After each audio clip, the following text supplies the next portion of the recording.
Então, muito boa noite a todos, muito bem-vindos a mais um encontro do Grupo de Estudos de Direito Sistémico. Estamos aqui reunidos para fazer a leitura da obra de Sami Storch e Daniela Migliari, A Origem do Direito Sistémico. Este grupo reúne-se todas as terças-feiras, a esta hora, neste mesmo link, nesta mesma sala. Os encontros são gravados e a gravação é disponibilizada mais tarde no canal do YouTube de Milton Plácido da Rosa. Hoje temos connosco a nossa querida Cleusa Duarte de Oliveira para nos acompanhar, para nos ajudar nas compreensões das dinâmicas, das constelações. E, desde já, muito obrigada, Cleusa, em nome de todos nós, pela sua disponibilidade, pela sua partilha, entrega e por tudo de coração. Muito obrigada, Cleusa. Hoje, para fazer a leitura, temos o Ronaldo Silva e muito obrigada também, Ronaldo. Entretanto, durante a leitura vamos abrir espaço para colocação de questões, partilhas e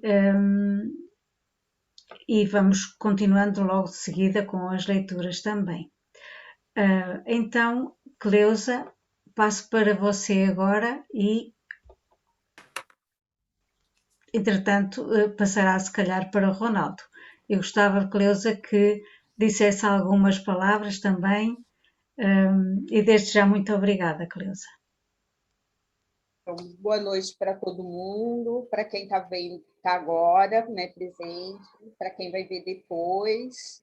Esse é um grupo muito especial, né? Que a gente se reúne toda terça-feira, às 8h30 da noite, sempre estudando as obras do Bert ou coisas bem relacionadas a ele, né? Relacionadas à escola Hellinger. Né? No momento, a gente está estudando esse livro do Sami, que em alguns momentos da minha vida tive a oportunidade de estar partilhando de workshops junto com ele, né, com o Hellinger junto. E estou aqui aberta para ver o que a gente pode fazer, tipo assim, entrega, né, como é um grupo de estudos fenomenológico, a gente se abrir para o campo, né? E eu queria, antes da gente começar, compartilhar com vocês uma foto que eu tenho do Bert, no dia do aniversário dele, de 92 anos. Né? Então, assim, essa foto foi tirada na festa de aniversário de 92 anos lá no México. E, para mim, acompanhar ele durante um período foi uma coisa muito importante. Né? Então, eu espero ter algo para poder acrescentar na leitura, apesar que o livro é tão claro, né? Mas espero ter algo para contribuir com todos e conto com a ajuda de todos também para isso. Então, antes da gente começar a leitura, eu queria que, assim, que a gente respirasse, centrasse, trouxesse o nosso eu para aqui e agora, né? Eu costumo sempre pedir para as pessoas pelo menos 3 respirações profundas para a gente centrar e entrar no assunto que a gente tem para fazer.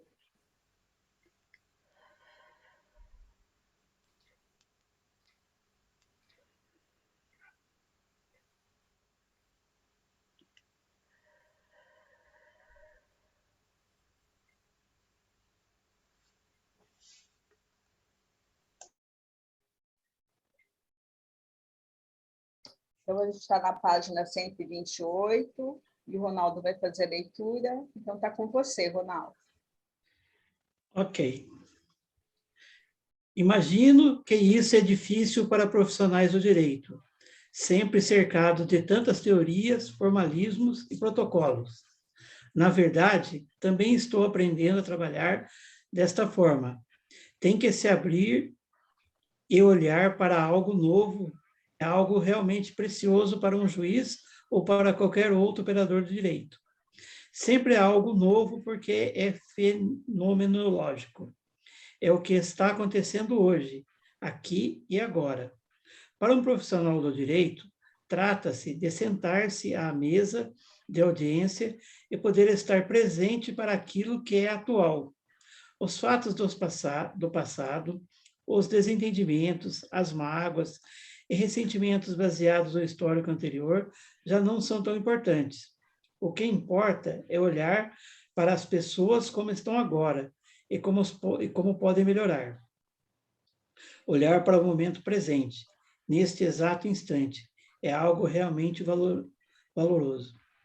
Porque pode ser que o que esteja acontecendo no momento seja algo completamente diferente do que aconteceu na audiência do dia anterior, embora parecesse idêntico. Por isso, aquela solução já não funciona hoje. Afinal, são outras famílias, outras formas de reação.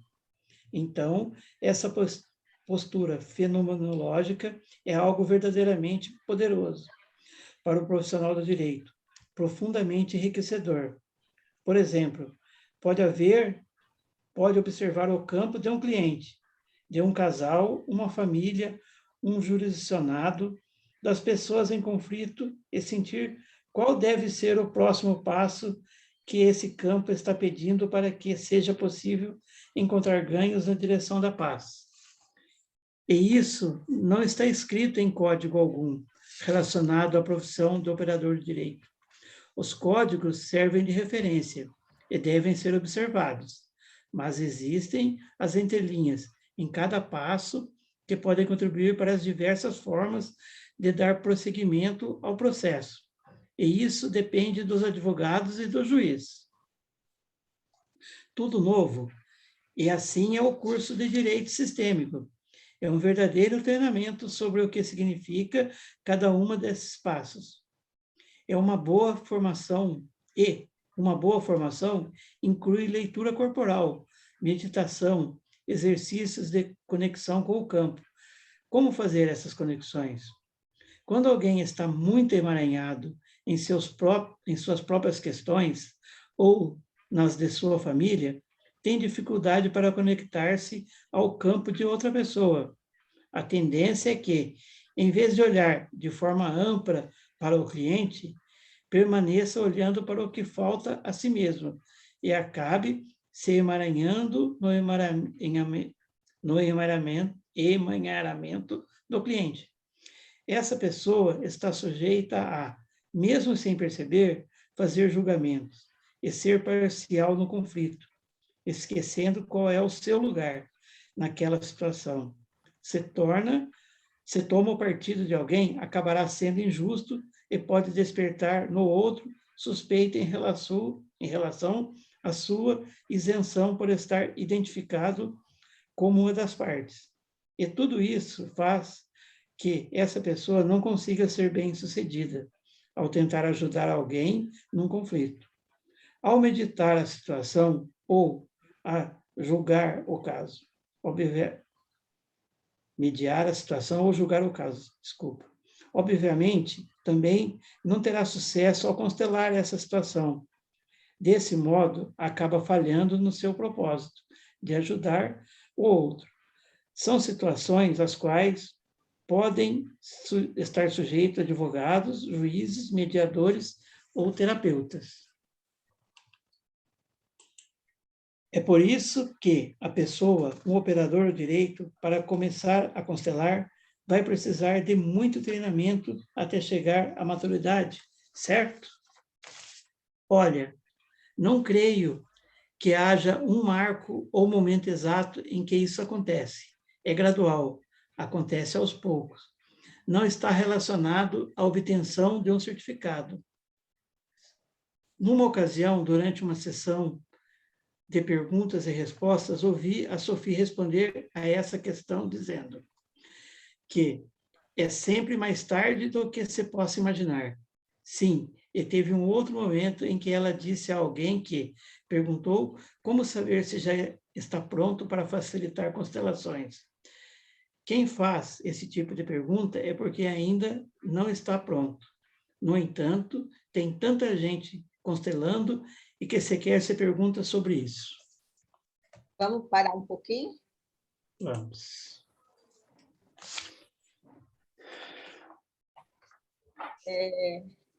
Eu acho que nesse pedaço já tem bastante coisa que a gente pode estar refletindo em cima, né? Então, assim, no começo tem uma palavra que seria interessante você ou alguém que é operador de direito tá colocando, porque eu acho que se um leigo lê, às vezes não vai entender o que é uma pessoa que é jurisdicionada. O que quer dizer isso? O seu áudio falhou. Você pode repetir, por favor? Na página 128,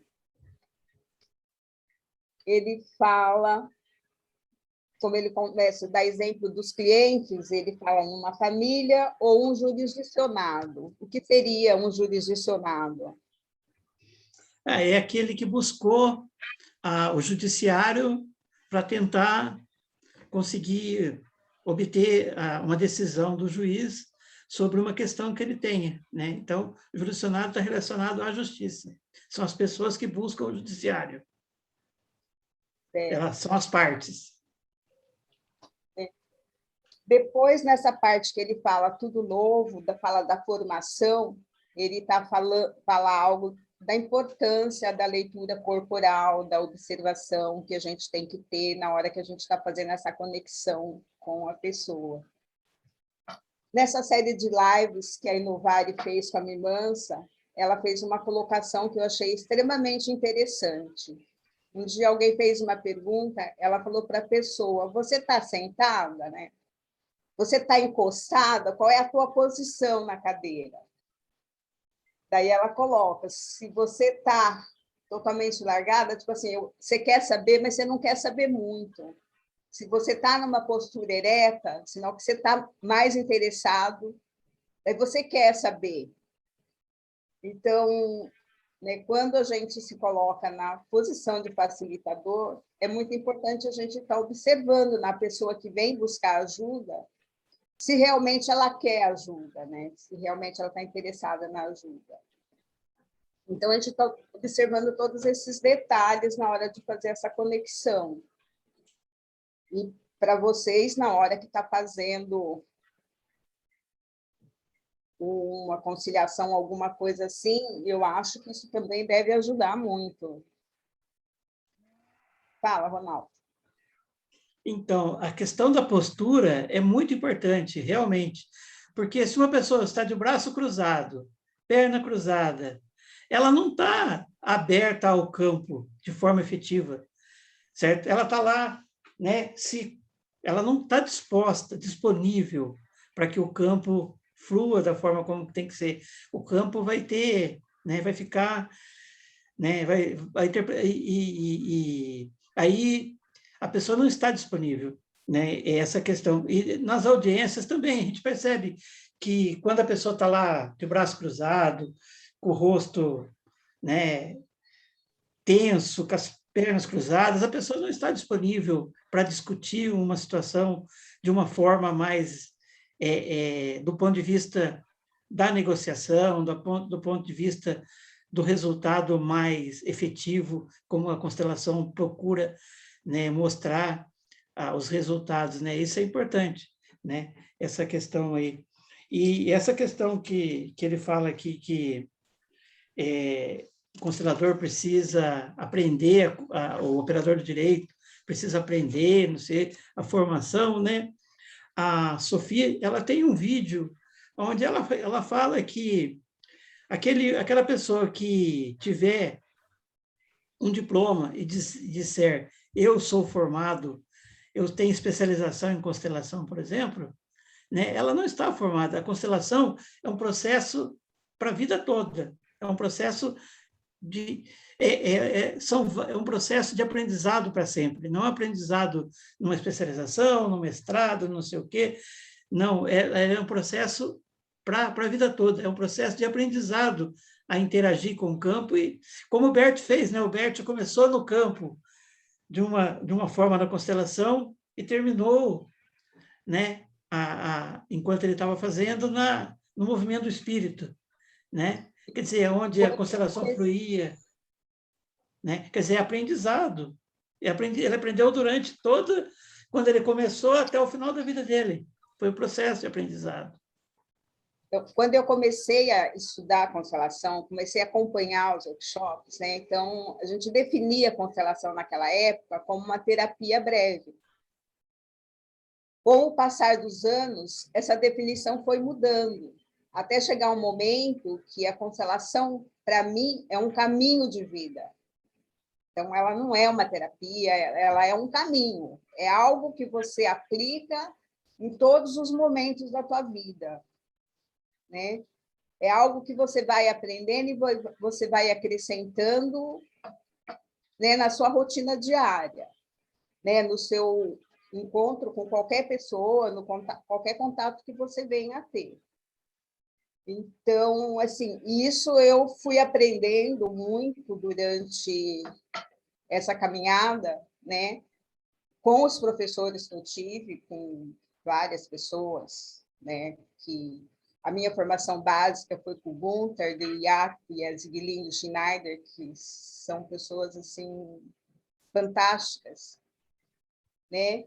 Depois acompanhei o Bert durante um tempo, outros consteladores. Um que me marcou muito é um médico argentino chamado Miguel Schiavo. Então, quando ele estava fazendo uma constelação, ele costumava dizer para o cliente: o que você está vendo aqui? O cliente: eu estou sentindo isso. Não, o que você está vendo? O que você está vendo fisicamente? Ele focava muito nisso para não dar margem para interpretação. Então, isso assim, foi uma coisa bem marcante no caminho, né? Então,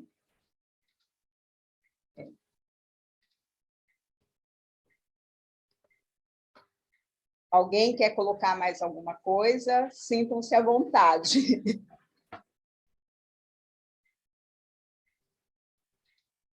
Se ninguém tem mais nada para colocar, daí a gente pode estar continuando a leitura. Ok, então eu vou continuar lendo. Perspectivas do direito sistêmico no Brasil. Sami, e agora? Qual a perspectiva? Qual o planejamento a partir desse momento para esses cursos aqui no Brasil? A cada ano terá uma nova turma? Bom, nós já temos 2 turmas formadas. A terceira teve sua formatura adiada por causa da pandemia, mas deve concluir o curso em breve. Outras 2 já estão em andamento. É uma nova experiência trazer para o campo acadêmico o estudo de uma abordagem ainda bastante nova. Temos algumas descobertas importantes a serem compartilhadas, que, como demonstram os alunos em suas práticas profissionais e na vida, vêm se mostrando transformadoras, mas também há muito ainda a se experimentar e conhecer. Em algumas áreas do direito, ainda pouco exploradas nessa abordagem, e nas áreas mais familiarizadas com o direito sistêmico, como o direito de família, o sucessório, o de infância e juventude, novos métodos e possibilidades vêm sendo testados. Além disso, o mundo tem se transformado em vários aspectos. Muitas relações estão mudando. O ensino à distância, recentemente, tornou-se inevitável. O sistema de educação apresenta as aulas online como forma obrigatória e temos que aceitar e aproveitar tal fenômeno. Por isso, o formato do curso já teve algumas mudanças desde que começamos, e outras ainda hão de vir. Por outro lado, as primeiras turmas são pioneiras. Tiveram a coragem de, junto conosco, fazer esse novo curso se tornar realidade, mesmo com ele próprio ainda em formação, junto com os alunos. Nesse período, enfrentamos algumas tempestades, mas houve uma troca. Essas primeiras turmas tiveram acesso a aulas e abordagens inéditas, inclusive algumas bastante poderosas, que não se repetirão da mesma forma. Estamos fazendo história, e os primeiros fazem parte fundamental disso. Por outro lado, estamos fazendo aperfeiçoamento e buscando uma estabilidade dos quais as próximas turmas se beneficiarão. Espero que os que estão chegando agora e as próximas turmas tenham um curso cada vez melhor. A dinâmica é semelhante à dos filhos. O primeiro tem pais inexperientes, tem que abrir seus próprios caminhos e recebe o ônus e o bônus disso. O que vem depois não enfrenta os mesmos desafios. Tem algumas facilidades que o primeiro não tiveram. Mas estes também não têm as mesmas oportunidades. A cada um cabe aproveitar os recursos e as oportunidades que se apresentam a cada momento. E como foi a receptividade desse modelo? Os alunos estão reagindo bem à sua abordagem? Os progressos são nítidos. Há algumas críticas, como não poderia deixar de ser. Eu sou grato a elas. Os feedbacks dos alunos são fonte de aprendizado para nós, sinalizam o que está dando certo e mostram caminhos para o aperfeiçoamento. Entretanto, o mais visível é quando os alunos apresentam evolução intensa em suas próprias vidas e trabalhos, uma transformação que transcende o valor de um certificado. E o que mudou na estrutura do curso desde o início? Houve muitas mudanças. Fizemos algumas experiências e, no caminho, vamos sentindo o que foi bom, o que tem força e também aquilo que não deu certo, ou que, tendo sido bom para um tempo, já precisa renovar. Por exemplo, no começo, tínhamos um programa todo detalhado, com cada módulo bem definido do que seria nele tratado.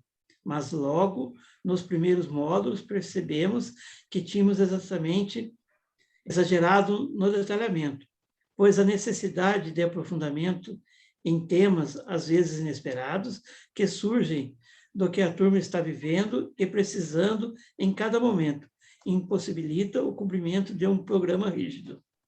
Por tratar-se de um movimento fenomenológico, às vezes não dá para seguir o que foi programado. Também nem sempre é possível acelerar o processo. Seria um absurdo fazê-lo, porque, de repente, surge um tema muito profundo, cujo aprendizado está sendo muito rico para todos os alunos. Logo, não faria sentido a gente acelerar o conteúdo apenas para cumprir o planejamento e dar todos os temas do módulo. A prioridade deve ser tratar daquele tema que se mostrou no campo com o que mais precisa ser desenvolvido.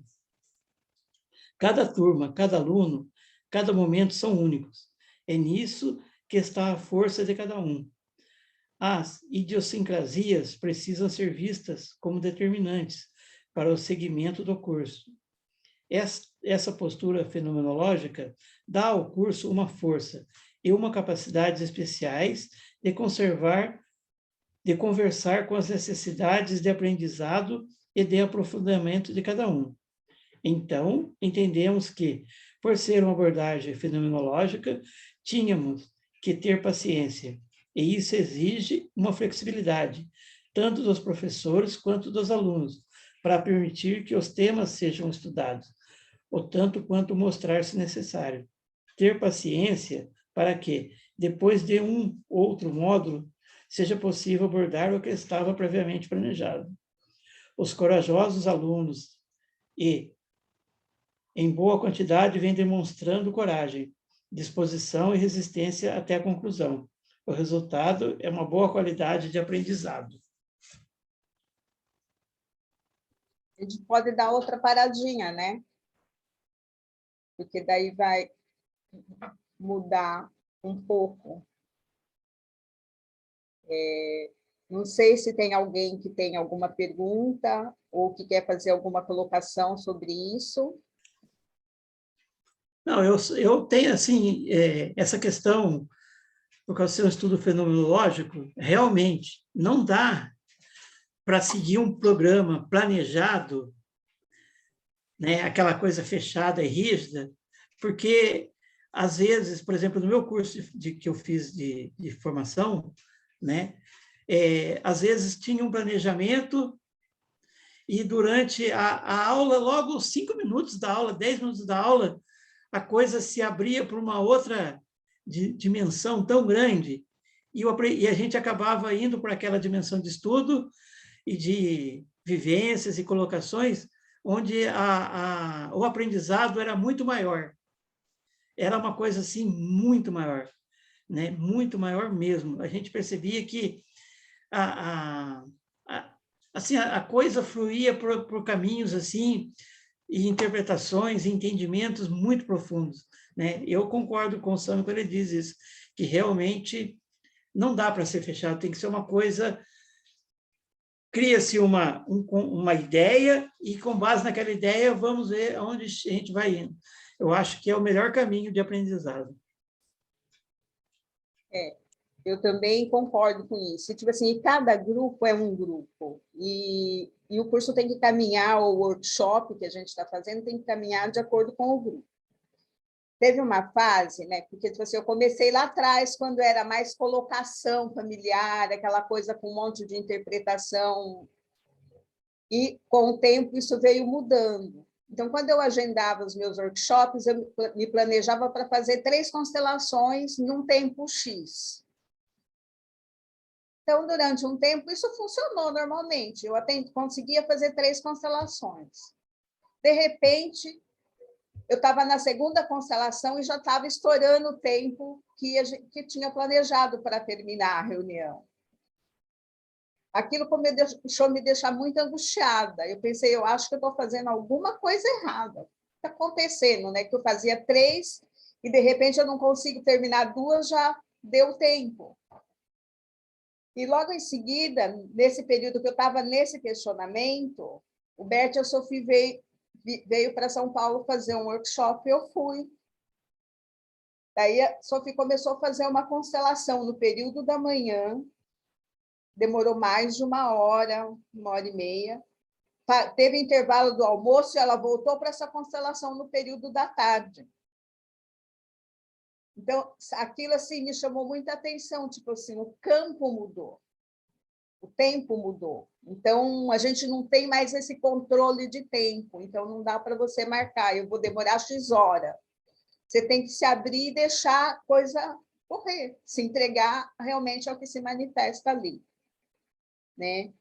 Então, isso realmente é um aprendizado de dia a dia, né? E imagine assim, como curso, né, no caso da Inovário, como curso de pós-graduação, ter que adaptar uma coisa que tem uma exigência de MEC, de não sei o quê, a uma coisa que é fenômeno, né? Então, realmente, eles estão trabalhando assim, né, no dia a dia, e é uma coisa de muita paciência mesmo. Então, assim, eu admiro muito.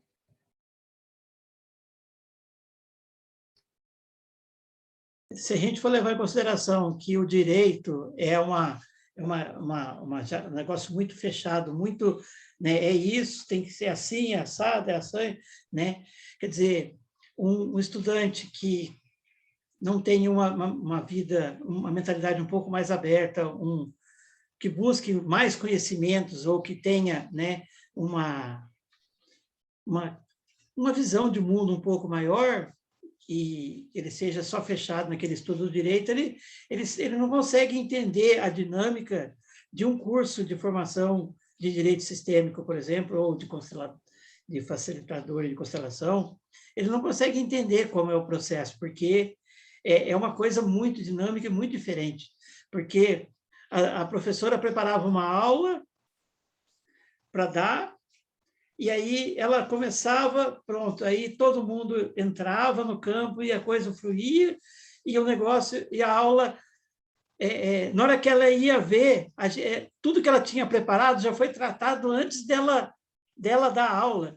Na hora que ela ia falar, nós falamos isso agora há pouco, quer dizer, tudo que ela tinha preparado já tinha sido tratado no campo. Era uma coisa muito impressionante, né? E realmente, Mas na área do direito, o profissional precisa ter essa visão um pouco de mundo um pouco mais aberto, mais para que ele possa entender essa questão da forma como é mesmo, sem estar preso ali em professor, mas o senhor não falou isso, o senhor não falou aquilo. Mas, na realidade, se ele for ver, tudo foi tratado de uma forma que precisava ser tratado, né? Essa que é a questão.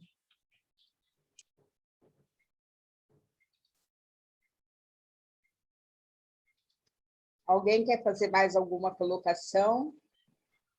Para quem chegou depois, né?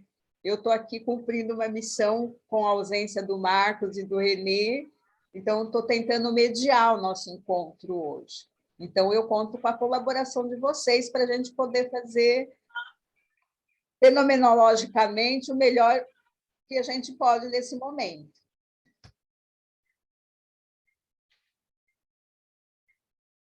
Se ninguém tem mais nenhuma colocação, a gente vai continuar a leitura mais um pouco.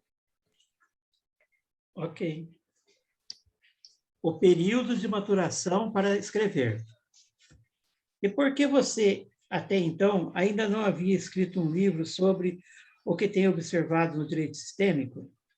A ideia de um livro sobre direito sistêmico nasceu na época do lançamento do meu blog, há 10 anos, quando comecei a escrever a respeito. Desde então, tenho compartilhado minhas experiências em diversos textos, palestras e aulas. De fato, dedicar-me à publicação de um livro não esteve em primeiro plano. Priorizei a prática, as emoções que minha vida pessoal me oferecem e a abertura de novos caminhos. Sou o tipo de pessoa que gosta de tirar fotos, mas raramente paro para revê-las no futuro, quando já estou dedicado a viver um novo presente, antes que se torne passado. Por isso, confesso que escrever esse livro foi um desafio considerável. O fato de cuidar de meus 4 filhos e gostar tanto de fazê-lo também explica um pouco. É tanta prática na vida pessoal e profissional que realmente não sobra muito tempo. Algumas outras pessoas escreveram livros falando sobre o direito sistêmico. Procurei ler alguns desses livros e, então, pude entender mais alguma coisa sobre isso. Pessoalmente, reconheço a importância de Bert Hellinger em relação ao direito sistêmico. O que entendo por direito sistêmico é o que foi visto e dito por Bert Hellinger, agora aplicado no âmbito judicial, no âmbito jurídico. Então, para mim, não é tão fácil falar algo original sobre esse assunto, porque falo, basicamente, as coisas que ele já falou. Qual é a novidade? Até que ponto estaria certo falar que essas descobertas maravilhosas acerca dos relacionamentos sou eu que estou trazendo? Por quê? Para mim, o autor é ele. Apenas faço uma ponte. É claro que tenho uma contribuição ao fazer essa ponte, mas o que estou fazendo é relacionando alguns temas. Assim, quando alguém me aborda e me pede uma referência sobre o direito sistêmico, não tenho qualquer dúvida em indicar a essa pessoa que procure ler os livros de Bert Hellinger. O direito sistêmico que preconizo e sobre o qual falo está bem presente na obra dele. O que posso fazer é selecionar os temas e pensamentos de Hellinger que sejam mais presentes no mundo jurídico, relacioná-los com o direito tal como o conhecemos e explorar o campo jurídico à luz das constelações. Então, em essência, é na obra de Hellinger que está o direito sistêmico. O que há de original nos livros que vieram depois sobre o tema? E ainda, há os que não compreendem bem e deturpam as ideias. Mesmo assim, é importante que a obra de Hellinger continue viva por meio dos professores e autores que a propagam, mesmo que eu faça de modo um pouquinho diferente. Se você não fizer isso, quem vai fazer, Sam? Pois é, tem pessoas que não sentem esse receio, mas sinto uma profunda responsabilidade para tratar disso.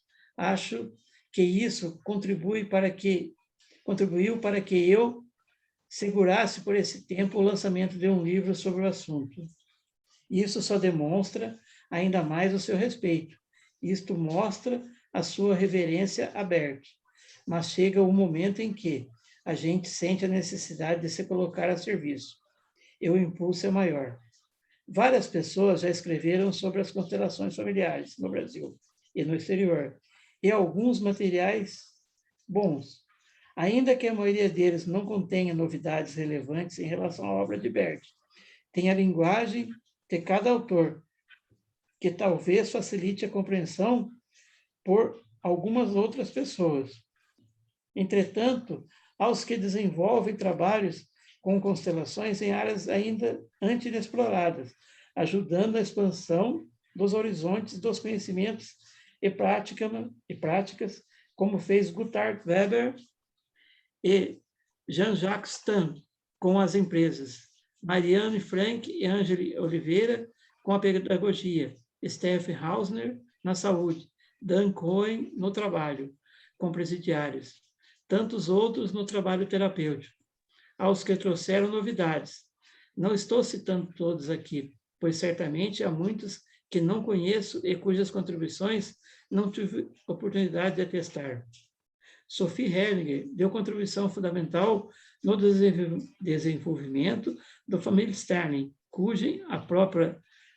junto ao próprio Bert Hellinger, sendo nítida sua influência na abertura de uma base de trabalho mais espiritualizado, além do trabalho com a energia que ela desenvolveu e denominou de Cosmic Power, que se destaca como um diferencial para os consteladores que o conhecem. O compartilhamento dessas novas experiências é mais do que justificado. Há também muitas contribuições pontuais, como o desenvolvimento de uma técnica nova, uma nova forma de utilizar algo ou experiências que confirmam a eficácia da prática em determinado contexto. Como não compartilhar? Mas, independentemente do ineditismo, escrever um livro tem seu valor, e a pessoa que o lê pode entrar em contato com o mundo das constelações. Isso pode ser uma ponte para chegar até Bert Hellinger. Uma ponte para chegar à fonte? Isso, uma ponte para chegar à fonte. Posso fazer um comentário? Uma paradinha, né? Então, assim, uma coisa que eu admiro muito no Sami é essa humildade, né? A fidelidade e a humildade que ele preserva. Às vezes eu observo algumas pessoas que começaram depois, ou tipo assim, o meu curso é de pós-graduação, o meu curso é melhor, e que acha que sabe mais do que quem começou lá atrás, quando era curso livre, onde não tinha, né, tipo assim, foram pessoas que foram pioneiras, e daí você, de vez em quando, veja alguma coisa no YouTube, a pessoa assim, porque eu fiz isso, eu criei isso, eu melhorei isso, né? Sendo que, na realidade, tudo que a gente precisa saber das constelações é procurar nas obras do Bert que a gente acha. Né? O essencial, como dizer, o essencial é simples, o essencial, a base, ele deixou. Daí, cada um pode desenvolver seu trabalho, né? E que nem o Sami desenvolveu isso, e a gente vê no que ele escreveu, e a gente, quem teve a oportunidade de estar com ele naquele dia no grupo, ele continua a mesma pessoa, ele mantém a humildade, ele não... Né? Então, assim, eu acho que é um caminho, é um exemplo para todos nós isso. Né? Então, vamos ser profissionais, mas vamos ser fiéis à fonte, vamos abrir nossos caminhos, mas respeitar as raízes, né? Porque sem as raízes a gente não poderia estar aqui. Então, assim, eu sou muito grata ao Bert em qualquer momento que eu falo de constelações, porque se ele não tivesse trazido essa sabedoria, né, nos tivesse dado essa oportunidade para a gente, dessa observação, dessa sensibilidade que ele teve de captar esse ensinamento, né, não existiria a constelação. Então, eu acho que assim a gente tem que ter assim, essa firmeza desse respeito pela raiz, desse respeito pela fonte, respeito pelas primeiras pessoas que seguraram isso, né? Os corajosos que foram atrás e que se envolveram e que ajudaram essa caminhada. Então, como eu fiz a formação com o Gunther e com o Jacob, não o Jacob Cristão, o Jacob Schneider e a Zieglinde Schneider, então, eles sempre trouxeram o Bert assim, com uma reverência muito grande, né? Mesmo as histórias, que nem quando o Gunther contou a história da simetria oculta do amor, quando eles conseguiram escrever, ele disse assim, o Bert não queria escrever nada, né? Quando eles resolveram gravar os seminários, transcreveram e já levaram para ele ver o livro formado. Então, na hora que ele viu como ficou, ele concordou. Então, foi uma iniciativa daquelas pessoas que seguiam ele e que achavam que o trabalho dele era importante, que nem ele disse assim, a gente achava que era um trabalho muito lindo para ele não ser divulgado, que precisava ser escrito. Então, tomaram a iniciativa de gravar os seminários e de fazer a transcrição, que é o livro que a gente conhece da Cultrix, A Simetria Oculta do Amor, que foi o primeiro livro escrito, né? Então, acho assim, muito importante a gente pegar o que a gente tem hoje, pegar os últimos livros, mas também conhecer a base, saber como foi, saber como foram essas primeiras formações, né? Saber que tem muitas pessoas que fizeram a caminhada e que respeita isso. Eu penso que esse respeito e essa humildade do Sami, né? E o reconhecimento até do Bert, né? Da necessidade de outras pessoas, porque o Bert disse que a constelação era um processo que ainda ia acontecer, né? Que ia acontecer mais né? Ia crescer mais do que é, né? Assim, eu penso que respeitando a fonte, às vezes um escritor, um profissional, ele acaba tendo um insight de uma ideia que o Bert colocou que assim as pessoas no geral não perceberam ou não deram aquela importância, né? Como a gente sempre diz assim, quando a gente lê um livro numa determinada época e depois de alguns anos a gente lê o mesmo livro, nós não somos mais a mesma pessoa, né? O livro tem outros ensinamentos para a gente. Então, às vezes, eu penso que o Sami e o Bert tinham essa visão, no sentido de que, às vezes, as pessoas têm uma interpretação, não uma interpretação nova, não, mas um entendimento, para dizer a verdade, sobre o ensinamento que foi apresentado, que facilita a compreensão das outras pessoas e desenvolve novas ideias, novos pensamentos e abre novos caminhos para que a constelação siga o caminho que ela tem que seguir, sempre respeitando o campo e respeitando as origens, né? Eu penso dessa forma, que é um respeito assim que permite, né, desde respeitada a fonte, respeitado tudo, ela permite que as ideias floresçam e caminhem, né? É uma boa colocação. Mas alguém quer falar alguma coisa? Cleusa tem aqui no chat uma frase que é: Sami é um exemplo de humildade e sabedoria. E foi a Regina que o colocou. Regina, você está assim perfeitamente correta, né? Então, tipo assim, eu não sei se você estava naquele grupo lá de Águas de Lindóia, naqueles eventos. Não, então, assim, quando eu me inscrevi foi justamente no último, quando o Bert não veio mais. Então, participei só dos seminários depois promovidos pelo Décio.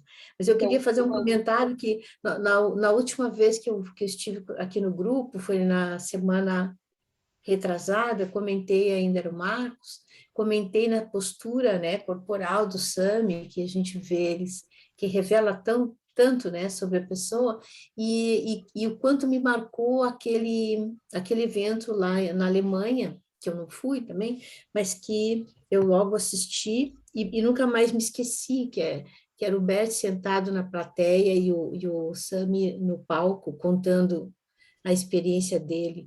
Eu fico emocionada, porque eu comentei aqui e fui buscar no YouTube para ver, e até trouxe o link para o grupo, mas não apareceu. Eu fiz um comentário depois, eu coloquei ali o link para que os colegas pudessem ver, né? Porque é bem antigo. Eu procurei lá no canal do YouTube da Hellinger.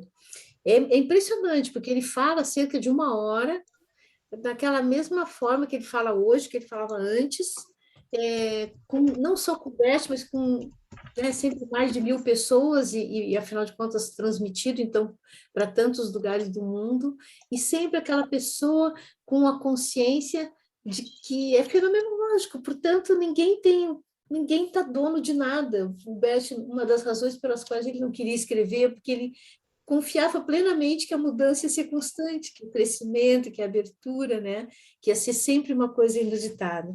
Então, fiz esse comentário porque realmente eu tenho profunda admiração pelo Sami e pela postura tão íntegra e tão humilde que ele nos ensina sempre, em todas as oportunidades.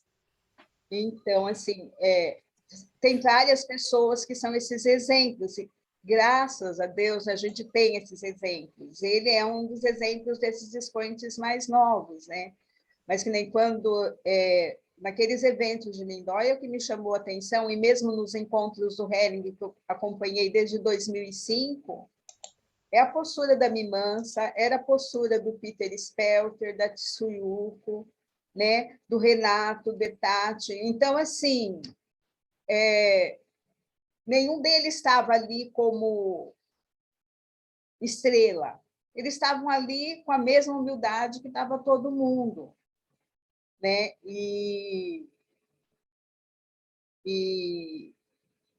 Né, tipo assim, sentava ali e assistia durante todo o workshop, como qualquer outro participante. Então, tipo assim, realmente eu fiquei muito fã de tudo isso, né? Dessas pessoas. Eu me miro no exemplo deles, né? Então, assim, isso é muito importante, a gente ter essa consciência de quem criou esse movimento, quem começou foi o Bert, ele que trouxe isso e disponibilizou isso para o mundo, e que a gente tem que estar aberto para replicar isso, não como dono de nada, né? Então, é a minha posição, né? Eu procuro trabalhar dessa forma, porque eu acho que isso é muito importante. Se ninguém tem mais nada para colocar, a gente pode ler mais um pouquinho. Creuza, já está dando tempo, pode continuar? No meu ainda dá para continuar. Tá. Então dá para terminar, então. No meu ainda é 22, Ronaldo, então a gente ainda tem então mais um tempo. Então tá bom. É natural esse tempo de maturação? Tem outro ponto importante, que talvez tenha servido de freio para a publicação de meus livros. Algumas das minhas compreensões estão ainda em fase de formação e sujeitas à revisão. Com frequência, não me sinto convicto em relação a diversos pontos que costumamos tratar no direito sistêmico. Costumo dar um certo crédito às críticas e pontos de vista divergentes, mesmo que não me identifique com eles. Não os descarto totalmente, porque, ao longo da vida, já mudei de opinião diversas vezes. Então, procuro deixar sempre um espaço em mim para algo novo, alguma mudança. Por outro lado, tenho visto artigos e até livros falando de direito sistêmico de uma forma tão sem consistência, com pouca profundidade, confundindo as ordens ou reduzindo sua força, o que teve o efeito de me motivar no sentido de perceber a necessidade de escrever algo que traga mais clareza. É importante um retorno ao centro, ao essencial, porque se eu olho para um livro e o que está nele confunde os conceitos, se perdem aspectos pouco relevantes e não dá o devido valor para o essencial, a meu ver, também não respeita as ordens que devem estar presentes quando se fala do direito sistêmico. É uma boa motivação para eu escrever, justamente com a finalidade de aportar esclarecimentos sobre o tema. Por isso, sou grato àqueles que, de forma amigável ou não, me incentivaram a superar as minhas próprias limitações e concretizar este projeto. Considero uma vitória pessoal para mim. Espero que possa servir de contribuição a outras pessoas. Que bom que você está permitindo dizer sim. Uma das coisas que aprendi como autora é que o meu sim é somente um passo da caminhada, um momento da minha compreensão. No ano que vem, por exemplo, muitos dos textos podem perder parte do seu sentido ou tornarem-se mais amplos, porque terei me movido nas minhas compreensões, mas não deixa de ter valor e de tocar corações. É mesmo que olhar para nossas fotos de infância e de adolescência, a gente acaba olhando para elas com ternura, mesmo que não estejamos mais como estamos representados ali, independente de alguma esquisitice que a gente veja nessas fotos, como um penteado estranho, uma roupa que hoje a gente não vestiria mais de jeito nenhum. É possível olhar com amor por si mesmo nelas, porque reconhece que aquilo fez parte da vida, da história. E foi o raciocínio que eu usei para conseguir mobilizar meus pensamentos, colocando-os no papel. Então, você também pode olhar para os seus livros sem esse perfeccionismo todo. É uma boa forma de ver.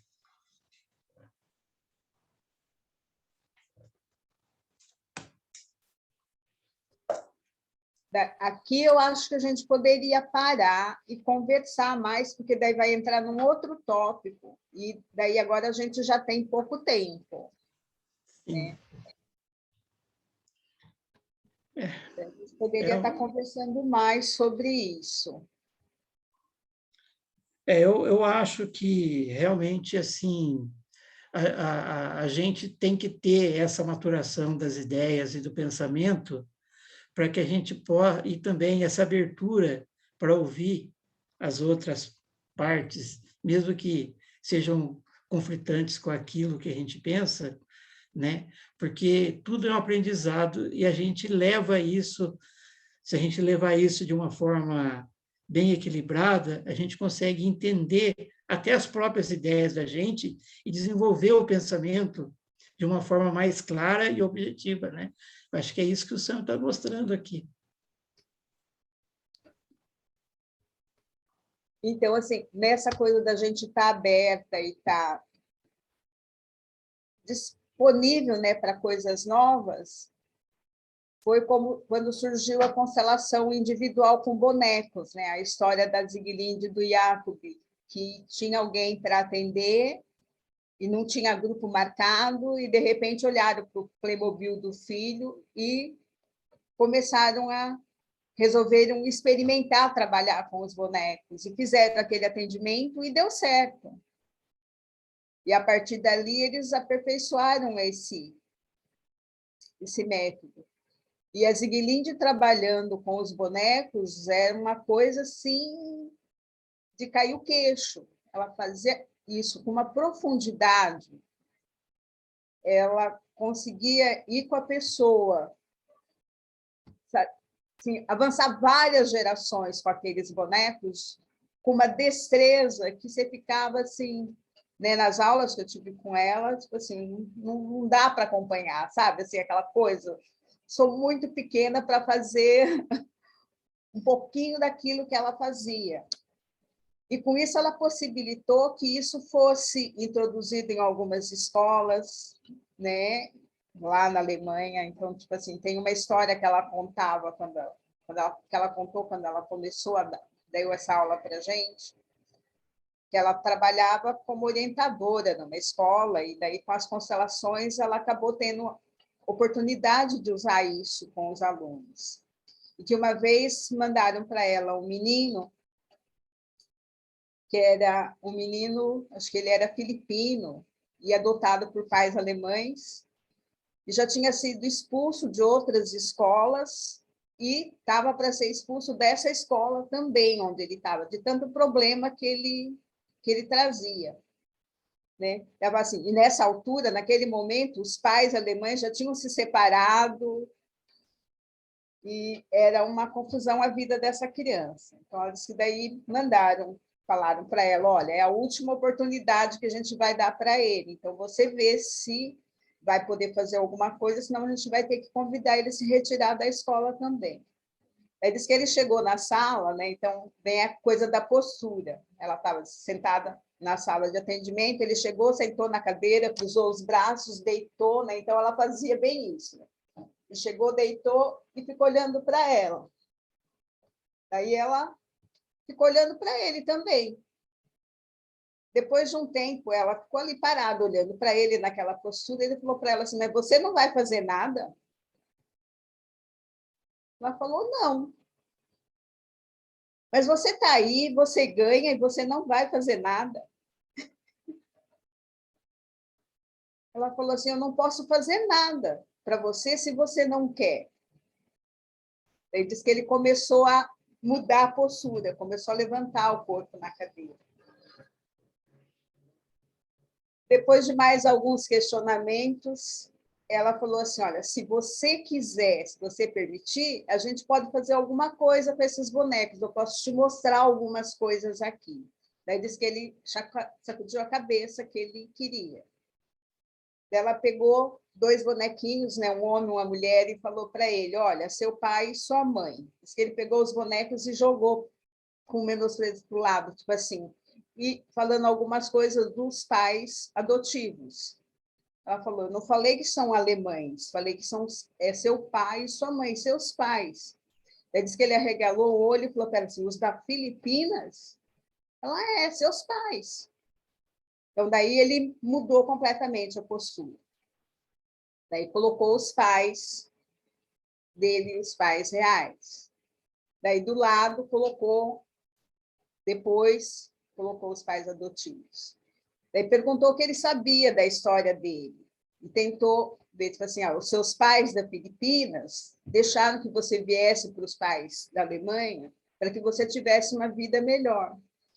Mas você pode dizer para eles que você não aceita isso, que você preferia ter ficado lá. Né? Daí ele perguntou se ele sabia quantos irmãos ele tinha. Ele tinha vários irmãos. Então, ela colocou os pais, um bonequinho para cada irmão, e um bonequinho para ele, e colocava em frente de cada um e pedia para ele dizer, olha, eu vim para a Alemanha para ter uma vida melhor, mas eu não quero isso. Eu prefiro ficar com vocês. Né? Diz que depois que ela colocou ele diante de cada um falando isso, ele mudou completamente a expressão dele. Daí ele olhou para ela e falou para ela assim, se eu estudar, eu posso... tipo assim, ser o capitão de um navio, se você estudar, você pode. Se eu for o capitão de um navio, eu posso ir para as Filipinas? Pode. Né? Então, diz que ele levantou, na hora que terminou a sessão, ele saiu, daí ele abriu a porta de novo e falou para ela assim, eu quero ser um capitão de navio, você me ajuda?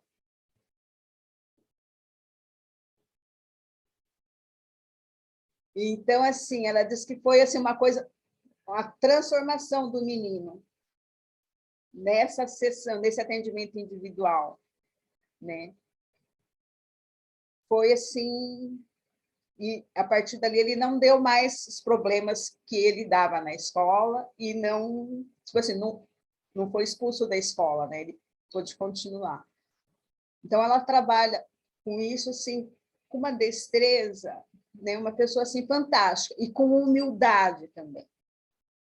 Então, aquela coisa, assim, a gente usou esse recurso porque precisava fazer um atendimento e não tinha workshop com pessoas. Então, a gente resolveu usar os bonecos.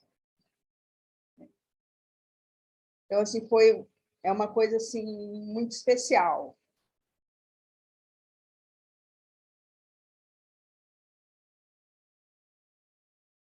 Que bom, Manuela, que você conheceu a Ziglide também.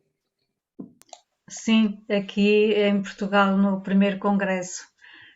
Eu coloquei o link, assim já podem ter acesso a conhecê-la também, se não tiveram oportunidade. Eu vou copiar esse link, porque assim, é uma pessoa que vale muito a pena. E tem a tradução em português. Ai, que bom. Então, assim, gente, olha, eu sou muito grata, né, por vocês estarem aqui hoje. Sou grata ao Hamilton pela oportunidade, pelo convite de estar aqui